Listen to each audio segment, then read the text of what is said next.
nos offenses, c'est vrai parce que qui de nous peut dire qu'il n'a pas de péché? Et ça nous concerne. Ça, c'est une obligation de Dieu qui dit qu'il veut nous faire du bien, qu'il veut nous pardonner. Et bien de fois, comme pour nous condamner encore, nous ajoutons, pardonne-nous de la même manière que nous aussi nous pardonnons aux autres. Et ça, c'est dangereux, n'est-ce pas? C'est vrai pour autant que tu fais exactement la même chose que Dieu fait de toi. Ça veut dire que la qualité du pardon que tu dois accorder à l'autre doit être de la même qualité, hein, de la même pureté, de la même... Tu sais, quelqu'un a commandé un vêtement sur Internet. Quand on regardait cela, c'était vraiment bien là. On commande, mais dit, la qualité du vêtement, oh mon Dieu, c'est pas vraiment ça. Lorsque nous demandons à Dieu de nous pardonner, il va le faire. Et il nous dit, vous aussi, allez et faites comme moi j'ai fait de vous. N'est-ce pas? Ça veut dire que la qualité du pardon que je dois accorder à l'autre doit être de la même catégorie que la qualité du pardon que Dieu m'a accordé. Avez-vous déjà dit, je pardonne mais je n'oublie pas? Ça c'est la qualité type du pardon. En réalité, en fait, ce n'est vraiment pas le pardon. Une chose est certaine, on ne peut pas oublier. On n'oublie pas. Dieu lui-même oublie. Parce que si Dieu est omniscient, comment il peut oublier? Hein? Mais le pardon veut dire que je ne prendrai jamais le tort qui m'a été fait et pour lequel j'ai pardonné, je n'utiliserai jamais cela contre la personne. C'est ça le pardon. Ce n'est pas oublier. Parce que Dieu ne peut pas oublier.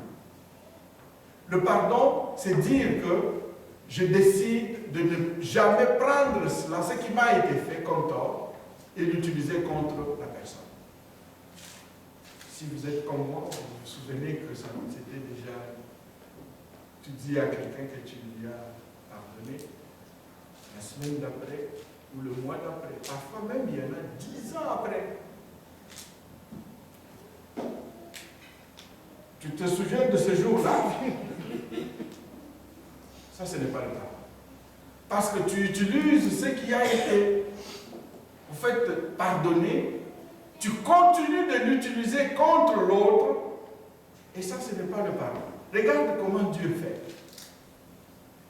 Alléluia. Amen. La Bible dit que lorsque nous venons à lui, Colossiens chapitre 2, versets 13 à 14, frères et sœurs, il nous dit ceci. Il a effacé l'acte dont les ordonnances nous condamnaient et qui subsistaient contre nous. Alléluia. Amen. Il a effacé l'acte dont... En d'autres termes, dans les dossiers de Dieu là-bas au ciel, il n'y a rien qui te condamne. Dieu, tout ce qui t'est condamné, Dieu l'a effacé. Il n'utilisera jamais ton passé contre toi. Jamais.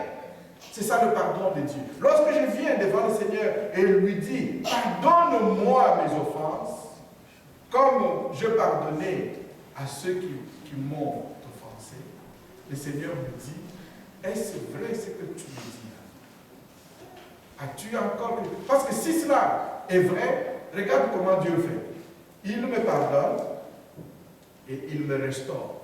Parce que le pardon, le vrai pardon, c'est la restauration. Si la personne pardonnée n'a pas été restaurée, en fait, le pardon n'est pas accompli. Dieu me pardonne et il me rétablit dans la position que j'avais devant lui avant de pécher. En fait, le péché est venu couper la communion, ça m'a dégringolé en bas. Lorsque je me repens devant le Seigneur, il me pardonne, il efface l'acte qui me condamnait et il me restaure devant lui dans la même position que j'avais avant de pécher. Papa, est-ce que c'est ce que tu fais pour maman? Ou est-ce que tu as un carnet secret dans lequel tu expliques tel jour, les le 22 décembre 1958. Elle m'avait dit ça. Et tu cherches tout. Donc tu as un carnet dans lequel tu inscris ces choses. Vous savez, Dieu le fait aussi. Dieu a toujours des carnets dans lesquels il inscrit. Lisez-les dans Apocalypse chapitre 20. Il est dit, frères et sœurs, que des livres seront ouverts le jour du jugement. Ce sont des carnets dans lesquels Dieu inscrit toutes choses. Tel jour, à tel endroit, avec tel, Dieu te voyait. Il inscrit cela. Mais lorsque nous venons à Jésus-Christ, il efface l'acte dans les essences. Amen. Il n'y a plus de condamnation. C'est pourquoi Paul dit cela aux Romains. Il n'y a donc maintenant aucune condamnation pour ceux qui sont en Christ. Si vraiment Dieu est notre Père, nous devions lui ressembler. Si j'ai l'ADN de mon Père, c'est là dans le pardon souvent qu'on sait reconnaître qui sont enfants de Dieu et qui ne le sont pas. Frères et sœurs, si vraiment vous avez encore quelque chose contre quelqu'un, peut-être que vous êtes en train de démontrer que vous n'avez pas l'ADN de Dieu. Pardonne-nous nos offenses, comme nous pardonnons à ceux qui nous ont offensés. Parce que c'est ça l'ADN de Dieu. Y a-t-il quelqu'un sur cette terre que vous avez emprisonné dans votre cœur? Même quand on évoque son nom, vos cheveux s'élèvent sur la tête.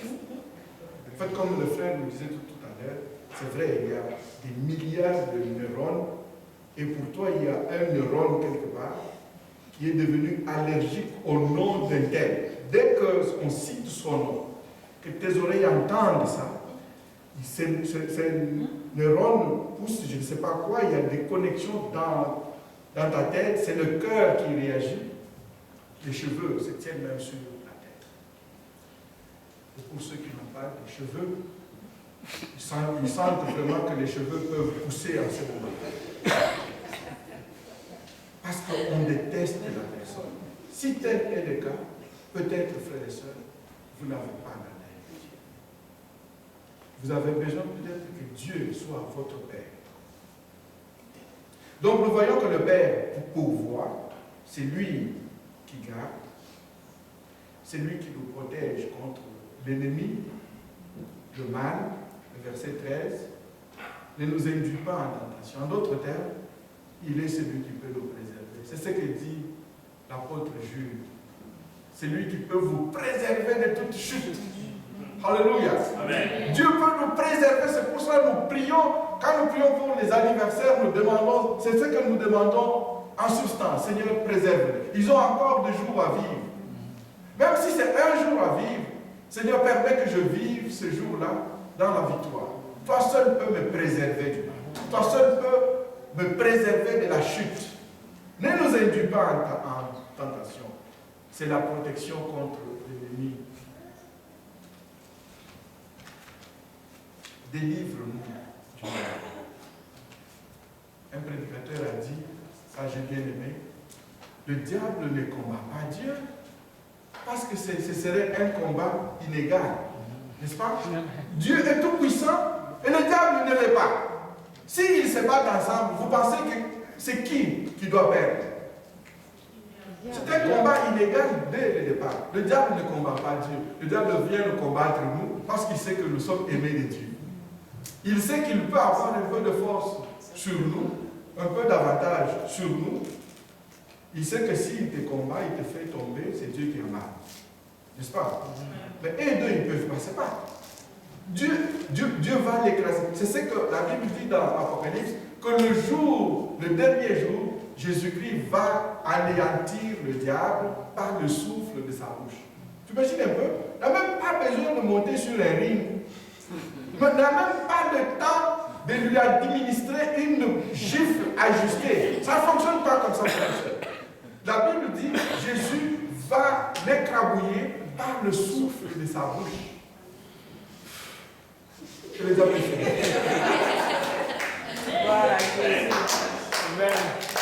Dieu ne peut pas frapper le diable. C'est un combat inégal.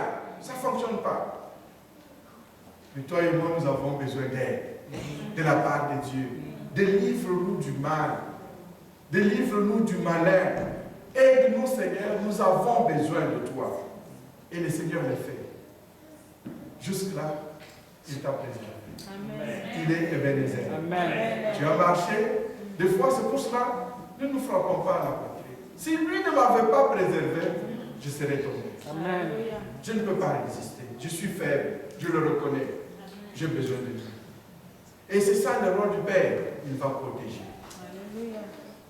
Et c'est ce que nous reconnaissons dans la dernière phrase. Tu nous gardes contre la tentation. Tu nous délivres du malin. Pourquoi cela? Parce que c'est à toi qu'appartiennent. Amen. C'est en cela. C'est tout simplement à toi appartiennent le règne, la puissance et la gloire. Si Dieu a le monopole du règne, il n'y a pas de place que je règne. Moi, je règne en lui. Il faut que lui vienne dominer sur moi. C'est lui qui doit régner. Voilà ce que fait notre Père. Il a le droit et il a des obligations. C'est la même chose avec le Père céleste, terrestre. Père, avez-vous accompli vos obligations? Pourrions-nous sincèrement vous fêter aujourd'hui? Ou est-ce que nous le faisons parce que si on ne le fait pas, c'est pas bien? Vous savez, il faut qu'on le fasse parce qu'on sait que c'est bien. Quand un père est toujours à son poste, faisant ce qu'il doit faire, le fêter, ce n'est pas un problème. N'est-ce pas? Parfois, les enfants, on va dire, est-ce que nous pouvons fêter papa? Si tu entends une calme un peu dans la salle, même pendant quelques secondes, il y a un problème.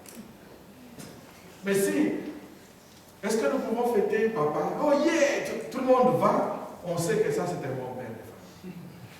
N'est-ce pas? Puissions-nous nous modeler sur notre Père céleste pour être enfin le Père comme Dieu aimerait nous voir. Papa, je vous lance un défi.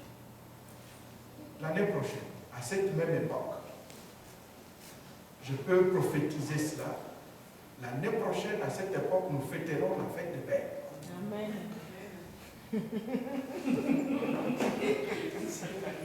Parfois, nous courons derrière le prophète, et il nous prophétise ce qui est évident. L'année prochaine, à cette époque ici, nous serons en train de fêter la fête des pères. Je vous le prédis déjà. Est-ce que nous pouvons le fêter autrement?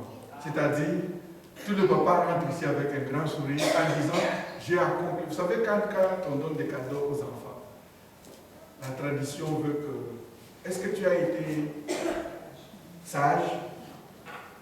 En d'autres termes, tu dois te conduire toute une année, comme ça tu as droit au cadeau.